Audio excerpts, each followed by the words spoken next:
আমি গরমে এরকম করে গাছপালা সবসময় থাকে 12 মাস, যে এখানে ছোট ছোট বাচ্চাগুলো বা কুকুরগুলো এসে এভাবে বড়রাও এসে থাকে। আমি কখনো এদেরকে, এই দেখো দেখতেই পাচ্ছ, আমি এদেরকে এখান থেকে তাড়িয়ে দিই না, কারণ এই দেখো এখানে রোদ ঢোকে না, ওরা গরমের মধ্যে থাকতে পারে।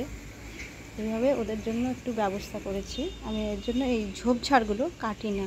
দেখতে অপরিষ্কার হলেও ওদের জন্য তো ঠিক। দেখো বনের মধ্যে, জঙ্গলের মধ্যে কে ছুঁয়ে আছে, কে ছুঁয়ে আছে?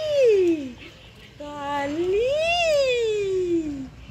কালি, ওই কালি ছুঁয়ে আছি গা। হ্যাঁ, খুব আরাম না? থাকো বাবা, থাকো। কারণ এত গরম পড়েছে, জলের ব্যবস্থা তো হয়েই যায়, আর এই যে থাকার জন্য দেখো কত সুন্দর পরিবেশ, বন্য বন্য পরিবেশ, বন্য বন্য পরিবেশ না? কালি, ও কালি, তাকাও একটু, তাকাও একটু, তাকাও একটু, তাকাও একটু। যা গরম পড়েছে দেখো। এইভাবেই ওরা থাকে।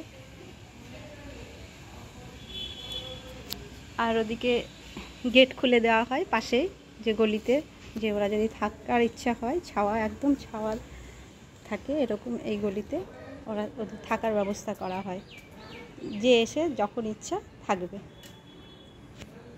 এইভাবে আমরা ওদের দেখাশোনা করতে থাকি। কালি।